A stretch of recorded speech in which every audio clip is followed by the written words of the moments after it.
we've discussed dharma, we've discussed dharma sankat. Both the Mahabharata and the Ramayana sort of talk of many different instances of what is the road to dharma, the principle, and what constitutes dharma sankat, right? We have a very interesting question in from Ajay Piramal referring to both these great books and what he draws from that. What are the learnings that we can get to apply in the modern world from the Mahabharata and also from the Ramayana? And sometimes on first reading, it looks that there are several contradictions into what is said in Mahabharata and what is said in Ramayana. Can you just explain that to us? You see, Ramayana and Mahabharata are both considered itihas. Now, itihas is conventionally translated as history, but it actually means it's a tense agnostic term, which means so it was, so it is, and so it will be. That means it is timeless. Right. One. Second is, let's look at the Ramayana and the Mahabharata. They exist in two different contexts, so they cannot be seen as equals. And that's the mistake. The Western mind forces us to look at them as equal why don't books. the two communicate the same message thing? Because you see, you are standardization, obsessed with standardization. But हमारा क्या स्वादानुसार है? तो एक स्वाद है द्वापर युग का, एक स्वाद है त्रेता युग का. So one is for the Treta Yuga, which is an earlier, more innocent age, and a later phase in the organization, which is darker, which is slightly more corrupt. Okay. Now, if I have to do the principle of dharma again, just to revise, you have got 0, plus, minus, 0, animal instinct. Right. This is exploitation. This is empathy. Right. Dharma is here, adharma is here. Right. Now let's do a simple 2x2 matrix to understand the Ramayana and Mahabharata. So you have rules on one side. Right. Rules are followed, rules are not followed. Okay. Then we have the principle on the other side, dharma. Dharma is upheld, dharma is not upheld. Right. Now look at the Ramayana. In Ramayana, dharma is upheld and rules are upheld at the same time. So you have Ram.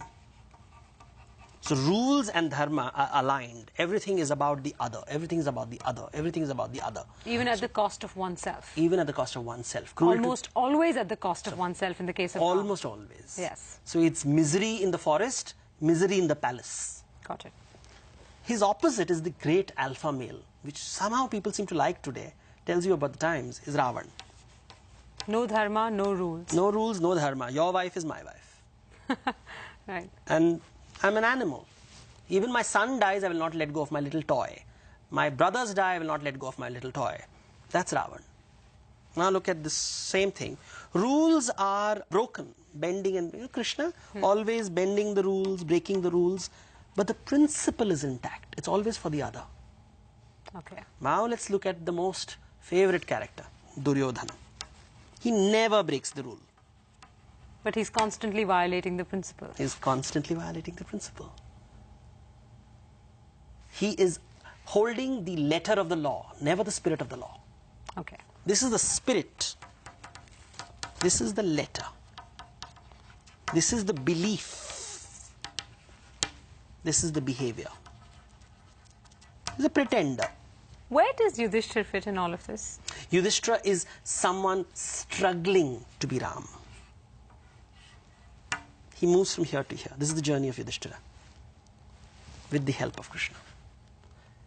You see, his honesty is about rules. He's not realizing it's not about rules, it's about principles. Right. Mahabharata is the story of focus on the principle. You say, so when a woman is being disrobed, everybody is discussing legal matters. Is it okay or not okay to disrobe her? I mean, grow up. This is Bhishma and Drona watching a woman being disrobed, and they are supposed to be very educated people, and they are not doing anything. This brings me to a very interesting issue. You said that the Ramayana comes from an older age, an age of more innocence. The Mahabharata comes from a darker age. Yes. It's a more matured organization. This is a very early phase organization. Just tasted success. Everything is right. Market is right. And the principles have just been created. So it's exciting and new. People are not smart enough to subvert it yet. Right.